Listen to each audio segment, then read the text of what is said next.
Mis hermanos, buenos días, 6:15 como cada mañana.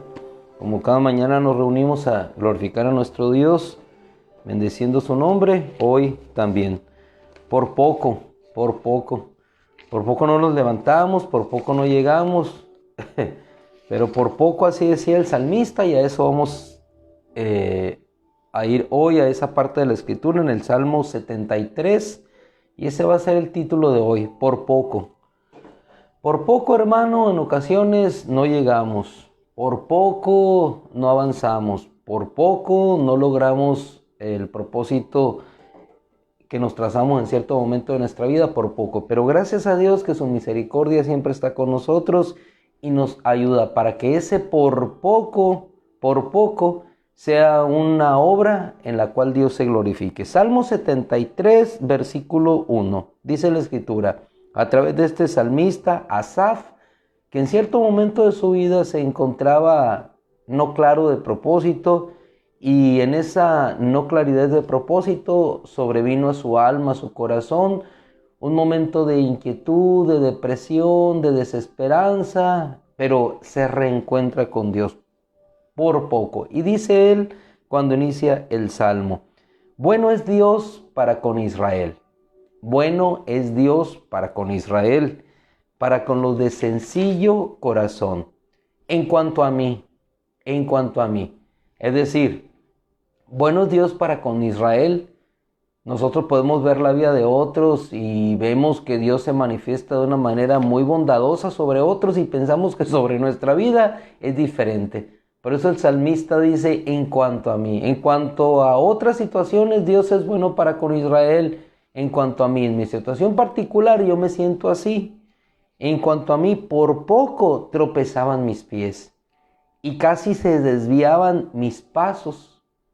En cuanto a mí, por poco tropezaban mis pies y casi se desviaban mis pasos.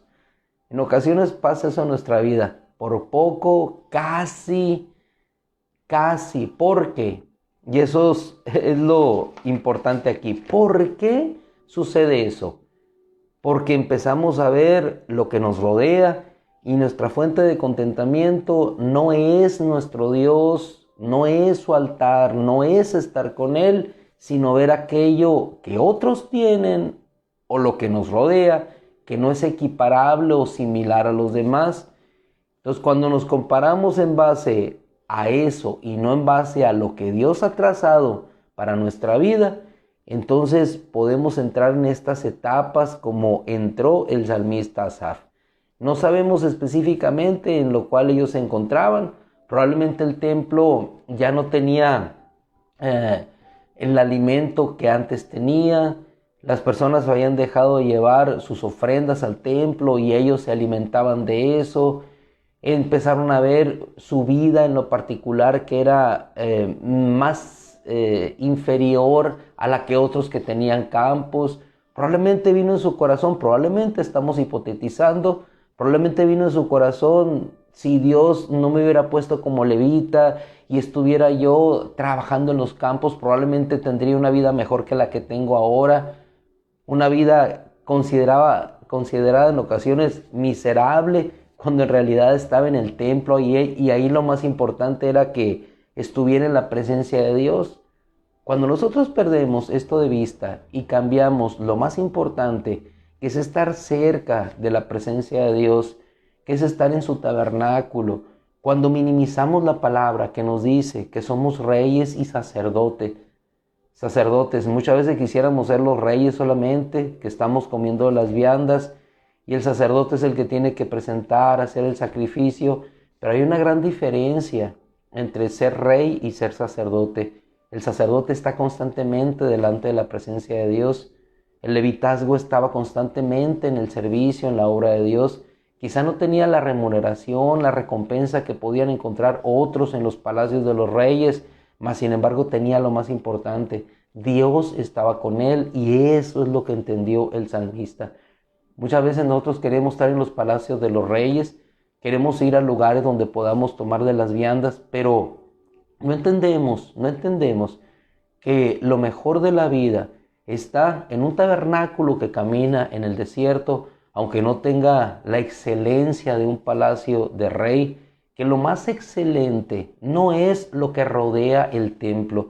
Lo más excelente no es que tú construyas un templo como lo construyó Salomón y que esté la casa más hermosa, pero que no esté el arca del pacto allí.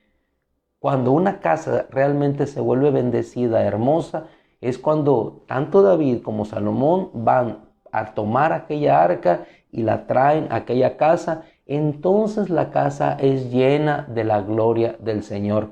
De otra manera, la casa solamente estará llena de la gloria del hombre, el oro, el bronce, la plata, monumentales obras de artífice, mas sin embargo carece de lo más importante, carece de la gracia y la presencia de Dios manifestada en ese lugar. Eso lo tuvo que entender este salmista. Por eso él dijo: en cuanto a mí, no sé en cuanto a ti, hermano, yo sé en cuanto a mí, no sé en cuanto a ti, pero en cuanto a Asaf, dice él, por poco resbalaban sus pasos y tropezaban sus pies. El resbalar es eso, el deslizarte, el tropezar te lleva a la caída, pero dice, pero entendió. ¿Y cuándo entendió? Entendió cuando entró al santuario de Dios. En el versículo 16 dice: hasta que entré en el santuario de Dios, entendí. Entiende una situación particular de comparación que él estaba haciendo con el impío. Pero cuando entramos al santuario de Dios, entonces podemos entender el propósito que Dios tiene para nuestra vida y podemos volver a esa vida de contentamiento. ¿Por qué estamos hablando de la vida de contentamiento? Porque la vida cristiana es eso precisamente: encontrar la claridad de propósito en nuestra vida para caminar en esa fortaleza, en esa alegría que Dios nos da, en esa alegría que es nuestro gozo, que es nuestro caminar constante. Porque de otra manera vas a caminar tanto en tu trabajo, tanto en la congregación, apesadumbrado, cansado, porque no has encontrado la realidad del contentamiento que solamente lo encontramos en Dios. No es la abundancia, no es la falta de ella la que puede darnos contentamiento, sino el saber lo que entendió el salmista. Hasta que entré, por poco, casi resbalaron, ese hasta es la solución, ese hasta es la vía de escape, ese hasta es hasta dónde nosotros llegamos, hasta dónde vamos a llegar, hasta entender que el verdadero contentamiento lo encontramos en Él. No lo sé. El salmista llegó al punto del santuario. No tuvo que llegar a una experiencia de su vida de ser despojado de sus bienes materiales como lo fue Job para entender que su contentamiento estaba en Dios. Él solamente con entrar a la presencia de Dios entendió el final de ellos y su propio destino. Dice: hasta que entré en el santuario de Dios, entendí. Por eso puede expresar: era yo torpe e ignorante como una bestia delante de ti. Pero entonces tú me confortas con tu consejo, dice el versículo 22, y entonces puedo entender: ¿a quién tengo yo en el cielo sino a ti? ¿A quién tengo yo en el cielo? ¿A quién tienes tú en el cielo?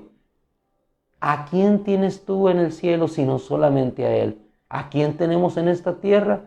Todo lo que tendremos en esta tierra que podamos conseguir habrá de perecer, pero hay una cosa eterna en los cielos, una morada, y Él, que allí permanecerán para siempre. Cuando Él entendió, dice: me confortas con tu consejo.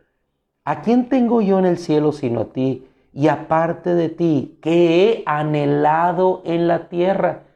¿Cómo que he anhelado? Pues estabas viendo la prosperidad de los impíos y entonces sentiste envidia en tu corazón porque viste la prosperidad de ellos. Y muchas veces no solamente vemos la prosperidad de los impíos, vemos la prosperidad del hermano. Entonces sentimos envidia en nuestro corazón, así como lo sintió el hermano de Abel, Caín. Vio que su hermano era bendecido por Dios, que Dios aceptaba su ofrenda y la de él no, y se llenó de coraje, de envidia en su corazón y lo mató.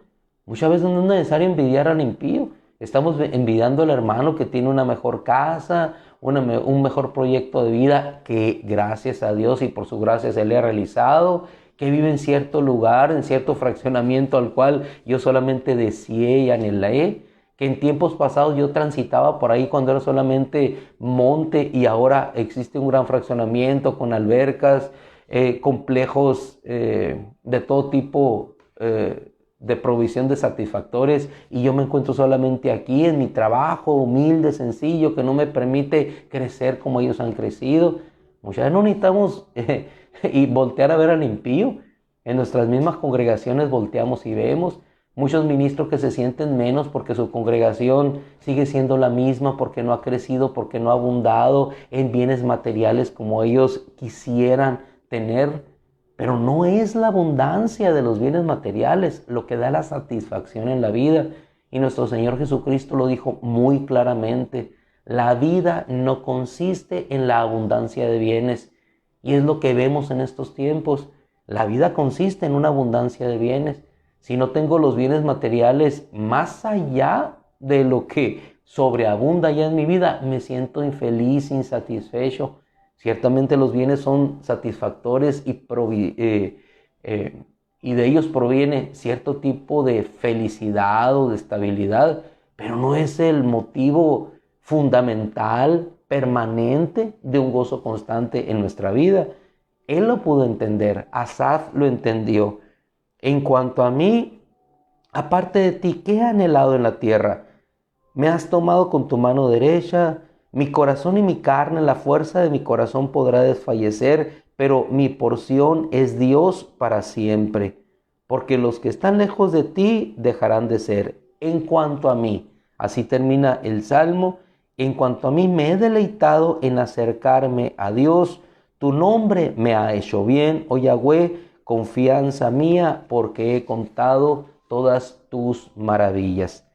Cuando nosotros trasladamos este sentido, este pensamiento del salmista por poco y lo comparamos con la vida ejemplar, inspiradora de nuestro hermano Pablo ya en la eternidad, y vemos sus declaraciones a aquella iglesia en Filipos, la iglesia de los filipenses, encontrar sus hermosas declaraciones. En esto me regocijo, sí, y me regocijaré, que de todas maneras el Cristo sea proclamado.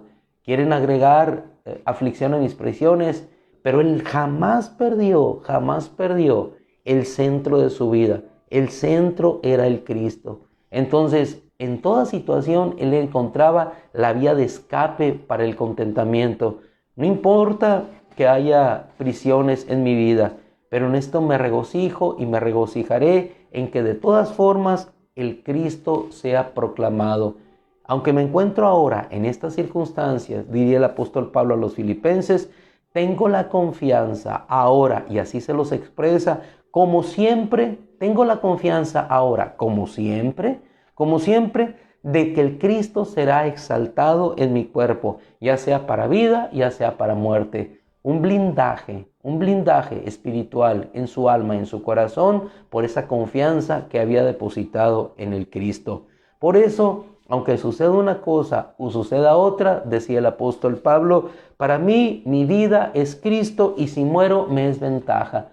Por cualquier punto de flaqueza o debilidad que el enemigo, las circunstancias quisieran minar la vida de nuestro hermano Pablo, estaba totalmente caída como una flecha que pega en el hierro y se desvanece y cae a tierra. ¿Por qué? Porque el centro de su vida seguía siendo nuestro Señor Jesucristo. En cuanto a lo que había logrado en el mundo, hebreo de hebreos, en cuanto a la ley fariseo, circuncidado al 8º día, en cuanto al celo perseguidor de la iglesia, sin embargo, esas cosas que pudiera él haber obtenido y que significaban riqueza material o riqueza espiritualmente hablando en cuanto a su proyección como un erudito de la Escritura, decía él, yo lo tengo por basura, con tal de ganar al Cristo. Es decir, si he perdido algo, en realidad la pérdida ha resultado como ganancia para mí porque he ganado al Cristo. Muchas veces decimos, todo lo que dejé por Cristo y me quedé sin nada. Esa es la miseria muchas veces de nuestro pensamiento. Yo dejé una carrera, dejé un trabajo y mira cómo estoy ahorita. Como si el tener en Cristo fuera lo menos cuando es lo más. Cuando nosotros desviamos ese pensamiento de nuestro corazón, así como le pasó a Asaf, y no pensamos de la manera ejemplar que nos dice el apóstol Pablo, entonces viene la falta de contentamiento en nuestra vida. Pero cuando estamos claros, centrados en quién es Él, hermano, independientemente de lo que suceda, el Cristo siempre sigue siendo el gozo y la alegría de nuestro corazón.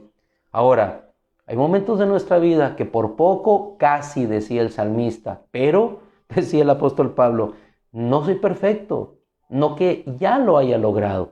Esto indica y nos da un reconocimiento de que hay ocasiones en nuestra vida de flaquezas, de debilidades, no hemos logrado, no hemos llegado a ser perfectos o completos, pero decía el apóstol Pablo, una cosa hago, olvidando lo que queda atrás, me extiendo hacia lo que está delante. ¿Te das cuenta? Siempre encontrando la vía de escape, siempre encontrando el gozo y la felicidad en nuestro Dios. Y hay ocasiones que se encontraba en situaciones complicadas y difíciles y les podía decir a los filipenses, sí es cierto, necesito, pero no que yo tenga carencia, porque el decir que estoy carente es como decir que Dios no ha suplido o no se ha ocupado de mi vida. No, ciertamente, no tengo ahorita lo que yo quisiera. No es que tenga yo escasez. ¿Por qué? Porque he aprendido, decía nuestro amado hermano, he aprendido a contentarme cualquiera que sea mi situación. Sé estar en necesidad, en pobreza, sé también estar en la abundancia. En todo he sido entrenado. Todo lo puedo en el Cristo que me fortalece. Mi amado hermano, enseñamos más con lo que somos que con lo que decimos. La verdadera enseñanza no es lo que decimos, es lo que somos. Enseñamos más con lo que somos que con lo que decimos. Por eso la vida de Asaf y la vida del apóstol Pablo nos enseñan este camino del contentamiento cuando uno, por un lado Asaf, entra al santuario y entiende. Y por otro lado, el apóstol Pablo, entendiendo después de haberse encontrado o el Señor encontrándose con él, puede caminar en ese gozo y en esa fortaleza. En esta mañana y para terminar esta hermosa semana que Dios nos ha dado en bendición, vamos a concluir en el capítulo 4 de la epístola a los Filipenses, versículo 1, donde le dice el apóstol Pablo de la siguiente manera: por tanto, hermanos míos, amados y queridos, mi gozo y mi corona, estén así firmes, estén así firmes. ¿Cómo podemos permanecer firmes? Encontrando nuestro centro de gravitación en Cristo, permaneciendo en una vida gozosa en la esperanza. Estén firmes en nuestro Señor, amados míos. Y dice, versículo 4:4 de Filipenses. Hermoso a pesar de la vivencia del apóstol Pablo, que él puede decir, cuyos nombres están inscritos en el libro de la vida, sus asistentes. Y en el versículo 4 le dice, regocíjense siempre en nuestro Señor. Regocíjense siempre en nuestro Señor. La epístola a los Filipenses es un regocijo constante. Regocíjense siempre en nuestro Señor. Y él estaba en una prisión regocijándose. Regocíjense siempre en nuestro Señor. De nuevo les digo. De nuevo les digo. ¿Y por qué les dice de nuevo les digo? Porque probablemente estaban apesadumbrados por alguna circunstancia en lo particular. Pero le dice él, desde una prisión les digo, regocíjense. Desde un hospital, regocíjense. Desde una celda, regocíjense. desde la situación económica financiera complicada, regocijémonos en Él, regocijémonos, porque encontraremos en Él la salida. Regocijémonos, así decía el apóstol, transmitido con su vida. Regocíjense siempre en nuestro Señor. De nuevo les digo, regocíjense. Su humildad sea conocida por todo hombre, y lo que marca el sello de la fortaleza, es cuando nos dice, nuestro Señor está cerca. Regocíjense siempre en nuestro Señor está cerca, está cerca. Eso le animó, le fortaleció y le hizo caminar en esta vida con ese gozo constante hasta el final. Y si ellos lo hicieron, hermano amado, hermana amada, hasta el final, ¿por qué no nosotros? Si tenemos el mismo espíritu, y si tenemos el mismo Dios. Padre, te damos gracias. Finalizamos semana, Señor. Como siempre, Señor, agradecidos contigo en el regocijo y el gozo que nos das al saber que tú estás con nosotros. Todos los días, Señor, todos los días hasta el fin del mundo. Oh Dios eterno, que tu gozo, el gozo que sobreviene de la esperanza, nos llene de esta fuerza siempre, Señor. De la alegría en el cansancio, Señor. De la alegría en la aflicción. De la alegría, Señor, en la enfermedad. En la alegría, Señor, de saber que vamos hacia ti y que tú te acercas cada día más a nosotros, Señor. Regocíjense siempre, nuestro Señor. El Señor está cerca. Gloria a Dios. Mis amados hermanos, los dejamos viernes. Hoy salimos para Aquino con todo el favor de Dios. Todo el ministerio sale a dar final a la etapa de este año. Habrá un evento con los niños allá y yo sé que nos llevan en sus oraciones, pero un poquito más. Gracias a Dios por la obra maravillosa que hace en nuestra vida. El Señor los bendiga, buenos días, cuídense mucho, que la gracia del Señor abunde más y más en sus corazones.